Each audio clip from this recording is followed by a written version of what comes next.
Бүгін видеода біз ағылшын тіліндегі және де қазақ тіліндегі идиомалардың айырмашылығы туралы сөйлесетін боламыз. Hi everyone, қалайсыздар? Всем пламенный hello, мінеки Just English'тың жаңа айдары. Сіздермен бірге мистер Манас және де мистер Рая. Бүгін бізде өте қызықты тақырыптардың бірі. Олай болса, көп ұзамай бастайық. Да, let's go. Жалпы, шынымен де, идиома дегеніміз не?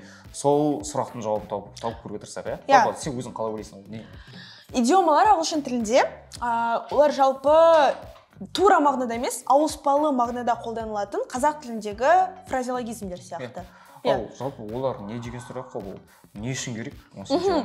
Олар көбінесе ауызекі сөйлеуде, яғни оральный форма дейді ғой, in oral form, өзіміздің речімізді сөйлеген кезде более әдемі ету үшін, гүлдендіру үшін. Өзіміздің речімізді гүлдендіру үшін қажетті фразалар деп айтсақ болады, және де олар көбінесе ауызша мағынада, ауызша сөйлеген кезде қолданылады. Олай болса, біздің бүгінгі видеомыз, айдарымыз қазақ тіліндегі фразеологиялық тіркестер мен ағылшын тіліндегі идиомалардың айырмашылықтары, ұқсастықтары, жалпы коннект екеуінің ортасындағы сол жайлы болмақ. Олай болса, бастайық. Мен айтатын бірінші идиома, ал ойлан, көзімнің қарашығы ағылшынша. Көзімнің қарашығы.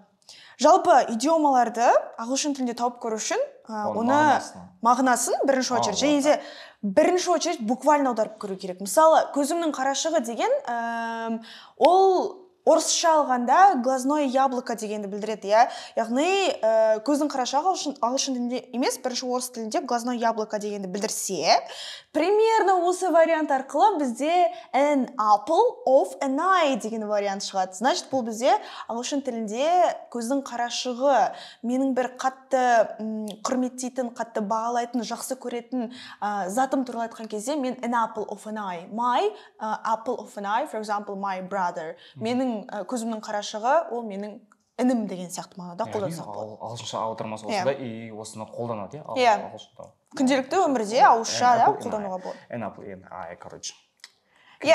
An apple of an eye, көзімнің қарашығы. Келесі идиомаға көшейік. Жылтырағанның бәрі алтын емес, яғни бұның мағынасы саған жеңіл болсын, андай каждый көрінген жылтырақ заттардың барлығы алтын емес деп. Oh my god! Яғни бұл сен ойлағандай зат емес, яғни адамның барлығы бірдей емес, заттың барлығы бірдей емес. Розовый очки кимеу керек деген мағына ғой, Мына видеоға что-то возрастной ограничение қоятын сияқтымыз, достар. Хорошо, өте қызық негізі. Себебі дәл сен айтқан идиоманың тұрақты тіркестің ағылшынша нұсқасы бар. All that glitters is not gold. Тура сол мағынада. Дәл аудармасы. Дәл аудармасы. Сөзбе сөз. Американецтар өте ұрлап алған бізден сендер өздерің бір оригинальный бірден шығармайсыңдар ма? Бұл жерде енді сұрақ, біз ағылшындардан ұрлап алғанбыз ба, әлде ағылшындар бізден ұрлап алған ба деген. Қырғыздардың әнін ұрлап жүргенде, ты чё, американецтардың сөзі. Ничего ғой ол бізге. Жалпы, all that glitters is not gold. Саған көрінгеннің барлығы жақсы емес, әр нәрсенің жақсы жағы да, жаман жағы да бар дегенді білдіреді. Келесі идиомамызға көшейік. Бұл аузы күйген үрлеп ішеді. Яғни бір зат болса, бір өмірінде бір қиыншылық болса, сол қиыншылықты, яғни өмірінде жіберген бір қателік болса, сол қателікті қайталамайтын адамды біз солай айтамыз. Яғни мысалы ол жаңа күйіп қалуы мүмкін да, келесі күйіп қалмау үшін ол бір амалды жасайды. И соған байланысты идиома. Ал ағылшын тілінде? Хорошо. Что-то ақырындап қиындап бара жатыр Манастың айтып отқан идиомалары. Но ағылшын тілінде оның да аналогы бар, яғни ұқсас версиясы. Ол once beaten, twice shy. Ол вообще былай буквально бөлек-бөлек алып қарасақ, қандай мағынаны білдіреді? Once beaten, яғни бір кездер тістелген, екінші рет ұялып қалған деген сияқты мағынада қолданылған, в прямом смысле аударатын болсақ. Но бағана видеоның басында біз айтып кеттік, то что идиомалар олар ауызекі сөйлеуде переносный смыслда, яғни ауыспалы мағынада қолданылады, яғни бір рет уже шалыс басып қалған адам екінші рет өзінің қадамын аңдап басу керек, байқап басу керек деген мағынада. мінекей идиома осы үшін керек. Келесі идиомамызға көшейік, ол чемидиді чүйди ету, яғни ол кішкентай заттан үлкен затты шығаратын, андай болады ғой. Драма. Андай қалай айтуға болады, оны адам андай жақтыртпайтын, андай бір сүйкімсіз. Яғни кішкентай заттан үлкен затты шығару осы идиоманың. Драма queen деген сияқты ғой, андай қазіргі сленгтермен айтатын болсақ. Сен айтып отырған идиоманы, тұрақты тіркесті, ағылшын тілінде өте қызықты идиомамен байланыстырсақ болады. To make a storm in a teacup. Жалпы teacup деп отырғанымыз, ол кружка. Чай ішетін кружка. Сол чай ішетін кружкаға шторм салу дегенді білдіреді. Типа, ол никак чай ішетін кружкаға шторм салу деген не ол? Вот, поэтому бізде бұл жерде ауыспалы мағынада қолданылып тұр. Драма жасау, драма queen болу, жоқ нәрседен бар нәрсені жасау деген мағынада қолданылады екен. Келесі идиомамыз ол бауыр еті.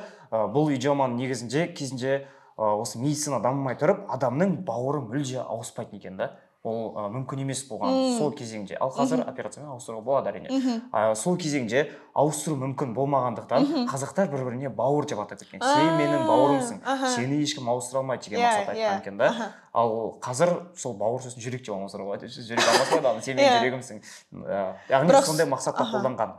Ал енді осы ағылшын тілінде бар ма вообще идиома? Хорошо, скоро жүректі де ауыстыра алатындай жағдайға жетіп бара жатырмыз, ау деймін, бара жатырмыз. Бұйыртса. Такс, жақсы, өте қызықты сұрақ. Бізде ағылшын тілінде flesh and blood деген идиома бар, сөз тіркесі. Flesh – плоть, blood – қан. Яғни бұл жерде жаңағы сен айтып отырған мағынада да қолдансақ болады, өзінің жақын адамына, бауырына деген махаббатты және де сол адамға относиться етіп, сол адам туралы айтып отырсақ, біз flesh and blood. For example, my flesh and blood is Манас. Yes? Нұрай, сен көп біткенен хабарласың. Хорошо. Осындай мағынада қолдансақ болады. И бұл менің ойымша, жаңағы сен айтқан тұрақты тіркестің ағылшын тіліндегі прям таптырмас аналогы болып табылады. Осыменен біздің кезекті рубрикамыз аяқталды. Кстати, біз бұл рубрикаға атау бермедік, есім бермедік қой. Егер де осы видеоның астында енді реакция, комментарий, лайк көп болатын болса, алға қарай идиомаларды жалғастырып түсіретін боламыз, және де рубриканы, білмеймін, енді идиомс деп айтамыз ба? Жоқ, арзан. Арзан ба? Транслаттайық. Транслаттайық? Транслаттайық. Транслаттайық? Translate, яғни аудару, соны қазақшамен байланыстырып, аударайық деген сияқты транслаттайық. Транслаттайық. Дәл осы съемкада эксклюзив әлі ешкім естімеген. Ешкім естімеген сөз бар әлемде. Ол қандай? Транслаттайық!